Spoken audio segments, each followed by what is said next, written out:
Je vous invite dans le psaume 63, s'il vous plaît. Avoir su qu'on s'en allait là, j'aurais préparé le psaume 139, mais c'est le psaume 63, la bonne parole de Dieu.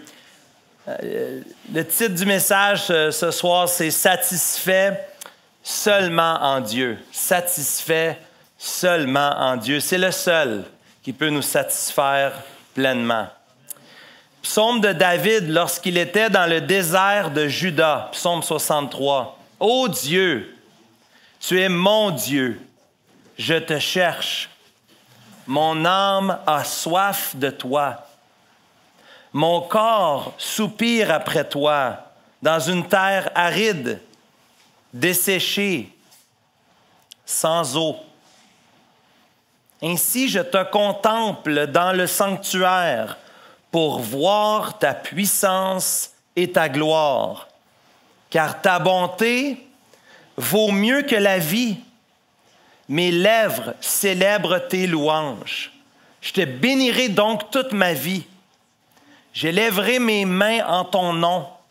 Mon âme sera rassasiée comme de mets gras et succulents, et avec des cris de joie sur mes lèvres, ma bouche te célébrera. Lorsque je pense à toi sur ma couche, je médite sur toi pendant les veilles de la nuit, car tu es mon secours. Et je suis dans l'allégresse, dans la joie, à l'ombre de tes ailes. Mon âme est attachée à toi, ta droite me soutient, mais ceux qui cherchent à m'ôter la vie iront dans les profondeurs de la terre. Ils seront livrés au glaive, ils seront la proie des chacals. Et le roi se réjouira en Dieu. Quiconque jure par lui s'en glorifiera, car la bouche des menteurs sera fermée. Que l'Éternel bénisse sa parole dans nos cœurs. Satisfait seulement en Dieu. David s'exprime ainsi dans le désert. Vous remarquez, dans l'entête du psaume 63, cette mention du désert dans sa vie. 150 psaumes, seulement 14 nous donnent le contexte. C'est rare qu'on a le contexte de qu'est-ce qui est en train de se produire au moment où l'auteur est en train d'écrire le psaume. Des fois, je dis au Seigneur, pourquoi pas plus de contexte? Mais je pense que c'est fait comme ça pour que ça puisse s'appliquer dans toutes les situations.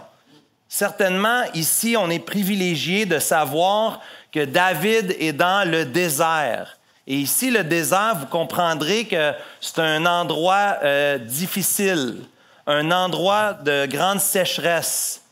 La métaphore ici, c'est un endroit de grands besoins où il y a peu de ressources. Es-tu dans un désert? Est-ce que je suis dans un désert? Pas dans le sens qu'on n'a pas d'eau, on est au Québec, on est béni pour ça, mais dans le sens d'être dans le besoin et d'avoir peu ou pas de ressources, d'être même hors de contrôle. Ici, David, il y a deux possibilités. Soit que David est dans le désert de Juda dans 1 Samuel 18, c'est-à-dire qu'il est poursuivi par Saül, Saül qui sait que c'est lui qui va le remplacer et qui prend la fuite, la poudre d'escampette pour se libérer de cette poursuite. Rappelez-vous que David, il n'avait pas vécu juste les lions, l'ours et tout ça, mais David a été poursuivi par celui qu'il devait remplacer. Et David a eu l'occasion de l'éliminer, mais non, David, qui toucherait à loin de l'Éternel? David ne veut pas faire ça. Saül n'a pas la même approche, bien sûr. Et lorsqu'il est poursuivi par Saül, bien, c'est certainement une des possibilités dans ce désert, il prend la fuite. L'autre possibilité, ce serait à la fin de la vie de David, où David est déjà roi dans 2 Samuel 15 à 18, donc soit 1 Samuel 18 avant qu'il soit roi, ou soit lorsqu'il est roi et qu'il est poursuivi par nul autre que son fils Absalom, qu'on voit aussi, et il y a un parallèle bien sûr à faire avec le psaume 3, où David doit prendre la fuite devant son propre fils qui lui maintenant veut prendre la place de son père sur le trône. David, dans le psaume 3, lorsqu'on sait qu'il est dans la fuite d'Absalom, il est en péril, abandonné par sa propre famille, son fils, par ses amis, par son ennemi Chiméi, par son armée. Écoute, David, il est dans une très mauvaise posture.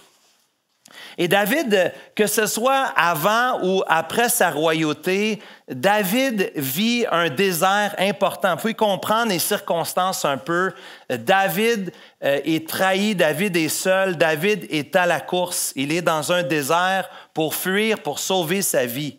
Et David avait connu, lui qui était le grand guerrier de l'Éternel, lui qui avait connu l'épée, qui avait libéré, que Dieu avait utilisé pour exercer sa justice sur des nations avoisinantes.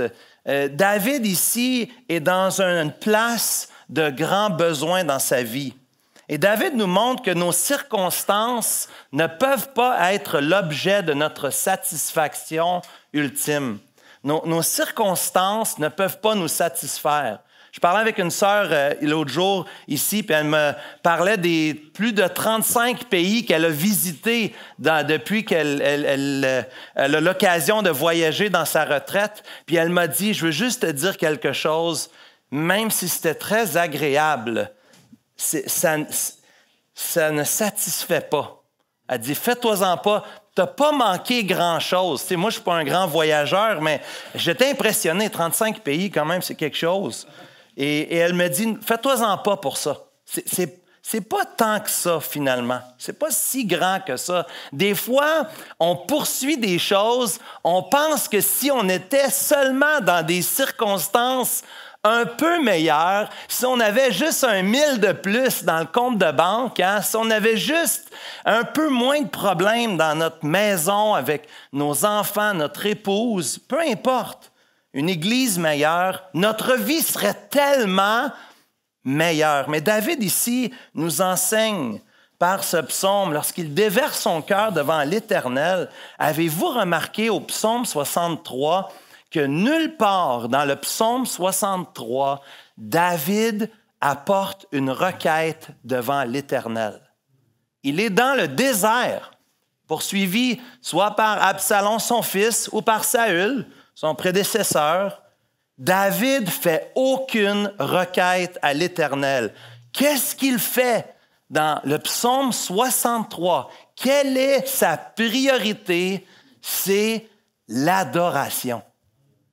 L'adoration dans le désert, satisfait seulement en Dieu. On va voir ce soir 3 petites choses rapidement. D'abord, le désir, dans les versets 1 à 4, 2 à 5, dépendamment comment votre Bible, si elle considère le titre ou non. Mais en tout cas, on va dire 1 à 4. Vous allez me suivre avec ça. Ensuite, les versets 5 à 8, le délice, donc le désir de David, le délice de son cœur. Et finalement, troisièmement, on va voir dans les versets 9 à 11, la défense de l'Éternel, la défense, le Seigneur qui est son défenseur. Ici, on voit au verset 1er comment David va parler de façon personnelle. Tu es mon Dieu. Vous voyez l'emploi du pronom personnel. Tu es mon Dieu. Il peut s'exclamer ainsi. C'est pas le Dieu de ses parents, c'est pas le Dieu de son Église, c'est son Dieu à lui. David faisait l'expérience personnelle de cette relation avec Dieu. Et c'est toi que je cherche. Je te cherche, mon Dieu. Mon âme a soif de toi. Tu es ma priorité. Tu es celui qui peut enlever la soif que j'ai dans mon âme. Comme une biche, Psaume 42, comme une biche soupire après des courants d'eau, ainsi mon âme soupire après toi, mon Dieu. Mon âme a soif de Dieu, du Dieu vivant. Quand irai-je et paraîtrai-je devant la face de Dieu? Ici, David nous parle de sa soif qu'il peut seulement étancher en Dieu. Il a une âme ici, mais ce n'est pas une âme dans le sens d'une possession. Il parle de son âme comme le plus profond de lui-même. Ton âme, c'est pas une carte ou un portefeuille ou un cellulaire. Ton âme, c'est toi, c'est qui tu es au fond de toi. Et on a été créé à l'image de Dieu, pas seulement le corps qui a été créé pour glorifier Dieu, mais l'âme. Dieu est esprit. On a été créé avec une âme, l'intérieur, c'est qui tu es vraiment. Et l'âme va vivre éternellement. Incroyable. Créé à l'image de Dieu pour être en communion avec Dieu. Si, bien sûr, tu t'es repenti de tes péchés et que tu as placé toute ta confiance en Jésus. David, ici, peut parler de ses soupirs, de ses désirs les plus profonds. David est arrivé à la place que c'est Dieu seulement qui peut abreuver son cœur. Aucune circonstance, aucun plaisir momentané que nous trouvons ici-bas sur terre peut satisfaire l'âme d'une personne. Seulement Dieu peut nous satisfaire. Et David était à cette place-là de satisfaction, où il désirait l'Éternel, où il avait soif de sa présence. Il voulait sentir la présence de Dieu. Ici, une fois de plus, je vous rappelle la différence entre connaître et expérimenter. C'est plus que le savoir. Beaucoup de chrétiens remplissent l'oubliothèque de leur tête. C'est rempli, hein? On sait beaucoup de choses. Mais ici, les psaumes, ça nous parle de l'expérience, de ce qu'on a goûté, de ce qu'on a expérimenté, de pas seulement de qu'est-ce qu'on sait, mais de qu'est-ce qu'on croit et de qu'est-ce qu'on vit, de ce de quoi on veut s'abreuver. Le Seigneur Jésus avait dit à la femme samaritaine, rappelez-vous à la femme samaritaine, dans Jean chapitre 4, lorsqu'il lui dit, si tu connaissais le don de Dieu et qui est celui qui te dit, donne-moi à boire, tu l'aurais toi-même demandé à boire et il t'aurait donné de l'eau vive. Seigneur lui dit, la femme, tu n'as rien pour puiser, hein? Tu n'as pas de plat, c'est toi qui me demandes. Le puits est profond, d'où aurais-tu donc cette eau vive? Es-tu plus grand que notre père Jacob, qui nous a donné ce puits et qui en a bu lui-même, ainsi que ses fils et ses troupeaux? Jésus lui répondit, quiconque boit de cette eau aura encore soif, en parlant de l'eau du puits de Jacob. Mais celui qui boit de l'eau que je lui donnerai n'aura jamais soif. Et l'eau que je lui donnerai deviendra en lui une source d'eau qui jaillira jusqu'à la vie éternelle. L'image de l'eau est une très belle image et Jésus la reprend lui-même avec la femme samaritaine. Il a dit dans Jean chapitre 7, « Si quelqu'un a soif, qu'il vienne à moi et qu'il boive. Celui qui croit en moi, des fleuves d'eau vive couleront de son sein, comme dit l'Écriture. » Le désir de Dieu, c'est que nous puissions nous abreuver en lui. On puisse trouver en lui ce qui étanche notre soif, le désir le plus profond de notre cœur. Il veut être notre force. L'image de l'eau est forte parce que c'est par l'eau qu'on peut vivre. Si on n'a pas d'eau, comment ferions-nous pour vivre? C'est pas juste le nettoyage, c'est de boire. Hein? Dans notre corps, on sait qu'on est fabriqué d'eau. C'est tellement puissant de savoir que c'est cette image-là que le Seigneur utilise et que David ramène ici dans le psaume 63. David voit que c'est Dieu qui peut le satisfaire. Au verset 3e, « Ta bonté vaut mieux que la vie, mes lèvres célèbrent tes louanges.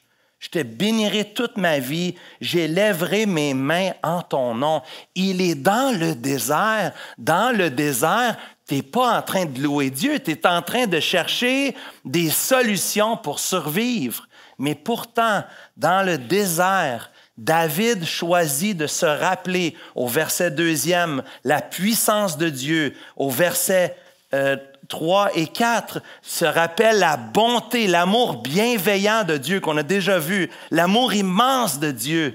Il choisit de se rappeler de la puissance de Dieu, de l'amour de Dieu et de la fidélité de Dieu. Il est le Dieu fidèle, fiable, Peu importe les circonstances, je peux compter sur lui, même dans la détresse. L'autre jour, je parlais avec un frère, puis je le voyais dans son épreuve et je lui ai posé la question, « Mon frère, est-ce que le Seigneur est encore bon? » Et dans sa tristesse, il m'a dit, « Le Seigneur est encore bon. » Le Seigneur est encore bon, même dans les moments les plus difficiles. Et on le sait, et c'est dans les moments difficiles qu'on l'expérimente, qu'on le goûte. La vie que David vivait, la vie que David était appelé à vivre. Alors, restons dans le contexte. David est appelé à être le roi. S'il est poursuivi avant d'être roi, David sait que sa vie sera une vie de richesse, une vie de bénédiction, oui, de grandes responsabilités. Mais pouvez-vous vous imaginer être poursuivi par Saül, sachant que Dieu lui avait promis le trône? Que ce soit de l'autre côté, qu'il a connu les joies, les richesses, les bénédictions de la royauté et qu'il soit poursuivi par son fils, Absalom. David, encore une fois, cherche et désire l'Éternel plus que tout ça. Il ne demande pas au Seigneur, « Seigneur, donne-moi ma royauté » ou « redonne-moi ma royauté, redonne-moi mon royaume » ou « donne-moi mon royaume ». Non, il cherche en Dieu sa joie, son plaisir, son refuge. Le Seigneur est plus grand pour David, plus grand que les épreuves. La paix que nous avons est plus grande que les épreuves. La joie que nous avons est plus grande que nos tristesses. La sécurité que nous avons est plus grande que tous les autres troubles que nous pourrions vivre. Que vaut plus pour nous? Est-ce qu'il y a quelque chose qui vaut mieux que la vie, que l'Éternel lui-même, celui qui est l'auteur, le créateur de la vie? David adore le Seigneur. Il désire le Seigneur. Et regardez deuxièmement dans les versets 5 à 8 que David cherche son délice et se délecte de l'Éternel. Il est toujours dans le désert. C'est ça le paradoxe. Il est dans le désert. Dans le désert, est-ce qu'on mange les repas succulents du roi? Non, mais ici, il dit, « Mon âme sera rassasiée comme de mets gras et succulents. » Il ne pense pas à son estomac, il pense à son âme qui est bénie, qui est rassasiée. L'image est frappante ici, le contraste ici. Remarquez l'exubérance de David. Alors que dans les premiers versets, David nous parle de sécheresse, d'une terre aride, sans eau, d'une soif profonde. Quand l'Éternel est son délice, remarquez comment il est maintenant rassasié. Toujours dans le désert, mais rassasié. Et il médite les œuvres de l'Éternel. Remarque au verset 6, c'est peu commun pour le chrétien nord-américain de méditer et de contempler. Certains d'entre nous sont des contemplatifs. C'est plus facile pour nous. Mais même pour ceux qui sont contemplatifs, on vit dans un monde de grandes distractions. Et il y a tellement de distractions qu'il y a peu de temps pour s'arrêter et méditer. Méditer veut dire ici de réfléchir. On est beaucoup dans l'action, mais d'arrêter et de réfléchir. Bon, les mères, vous me regardez. Oui, mais j'ai 4 petits-enfants. J'en ai 2 aux couches encore. On comprend qu'il y a des saisons de vie, mais de chercher à avoir des moments avec Dieu. Combien je suis encouragé quand j'arrive et je vois que la porte est fermée de notre chambre et que mon épouse est dans la chambre en train de lire sa Bible. Combien, comme Marie, c'est une bénédiction pour moi. Et ça ne me dérange pas si le souper n'est pas tout à fait prêt. Vous comprendrez? Hein, c'est mieux d'avoir ce moment avec le Seigneur. Quand je vois ma femme prendre du temps avec le Seigneur, méditer, pas seulement lire pour avancer, mais méditer. Des fois, lire moins ou lire un peu moins vite et s'arrêter et réfléchir. David Oui, il est dans la course, il est dans le désert. Il fuit certainement, soit de son fils, soit qu'il fuit de Saül, mais il a quand même du temps pour penser. Et quand il pense, il médite sur quoi? Les œuvres de l'Éternel. Dans le passé, tu m'as aidé. Ça vaut la peine de s'arrêter et de faire l'inventaire de qu'est-ce que Dieu a fait dans ta vie. J'ai tellement aimé plusieurs conversations cette semaine avec des individus ici. J'ai aimé entendre comment Dieu vous a sauvés. J'ai aimé entendre ce que Dieu a fait dans votre vie. Et il ne faut jamais se tanner de ça, de parler de comment Dieu a été notre secours, comment Dieu nous a sauvés, comment Dieu a dirigé dans notre vie. Il y en a qu'on se voit plus souvent. Puis avec Pat, l'autre jour, on parlait depuis la dernière année. Hein, on se voit chaque année ici. Là. Souvent, en tout cas, ça fait plusieurs années qu'on se voit. Puis on entend comment Dieu, qu'est-ce que Dieu a fait cette année dans ma vie. Gloire à Dieu. C'est tellement édifiant. Méditez sur les œuvres de l'Éternel. Notez les réponses aux prières. Notre cellule de prière, on avait un calepin. On notait les exaucements. Notez les exaucements parce qu'on est oublieux. On oublie ce que Dieu a fait. Hey, Dieu nous a fait passer par là, puis c'est vrai qu'on a prié pour ça, puis il a répondu. Angelin, il a eu son travail, par exemple, un frère de notre Église. Il y a plein d'exaucements, puis à la fin de l'année, on prend le temps de regarder puis de dire, Seigneur, tu as exaucé ça, ça, ça. On croit que tu es à l'œuvre. On se réjouit. On trouve notre délice en toi et en ce que tu fais. Tu es notre secours. On a besoin de recharger nos batteries. Comme le soir, on doit se coucher pour se reposer, comme on doit brancher nos appareils pour qu'ils soient rechargés, notre âme aussi a besoin d'être rechargée, d'être rebranchée. Et une des façons d'être rassasié, c'est oui, de se rappeler qu'est-ce que Dieu a fait. Et dans la nuit, de méditer, Seigneur, tu as été mon secours, tu es mon secours et tu seras mon secours. Et je suis dans la joie de savoir que tu es là avec moi. Mon âme est attachée à toi. Finalement, troisièmement, on va terminer avec ça ce soir. Troisièmement, remarquez à la toute fin la mention de la défense. On dirait que c'est comme la dernière pensée. C'est pas la première pensée. La dernière pensée, c'est « Tu vas me défendre, Seigneur ». Ceux qui cherchent à m'ôter la vie iront dans les profondeurs de la terre. David, dans sa communion avec Dieu, d'abord d'être connecté avec Dieu, c'est là que ça commence. Puis on dirait pas que c'est pas important, mais ça vient comme le résultat. C'est à la suite, c'est à la fin de tout cela qu'il pense à sa situation finalement, où il cherche à être justifié, que la justice de Dieu soit satisfaite, que Dieu puisse le défendre et le libérer. Il ne le demande pas. David ne demande rien à Dieu, il ne fait qu'affirmer.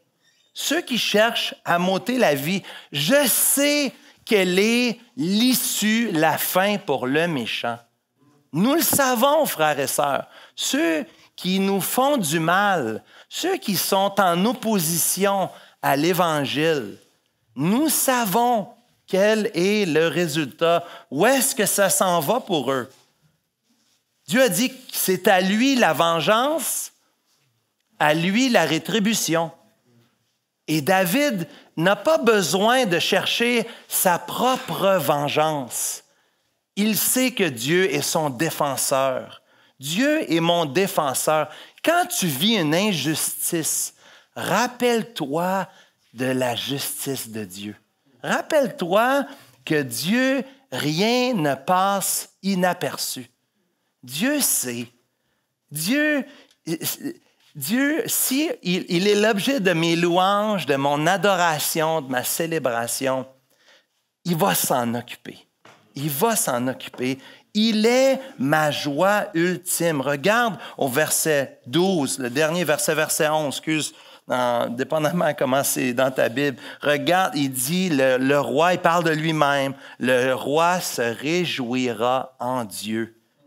Il va trouver sa joie en Dieu. Ultimement, Ma joie n'est pas dans le fait que mes ennemis sont détruits par le glaive. Ma joie n'est pas de voir le méchant être jugé ou condamné. Est-ce qu'il y a un plaisir de penser que ceux qui nous font du mal vont être jugés pour ça par Dieu, qui vont un jour devoir rendre compte de leurs œuvres, des paroles, des gestes qu'ils auront posés? David trouve sa joie pas dans la destruction du méchant, il trouve sa joie en l'Éternel. Dieu est sa joie. Comme on a chanté ce matin, comme je t'ai dit, Alex, quel beau chant ce matin, que c'est ma joie, c'est sa joie. C'est le seul, n'est-ce pas, qui est joie, c'est lui.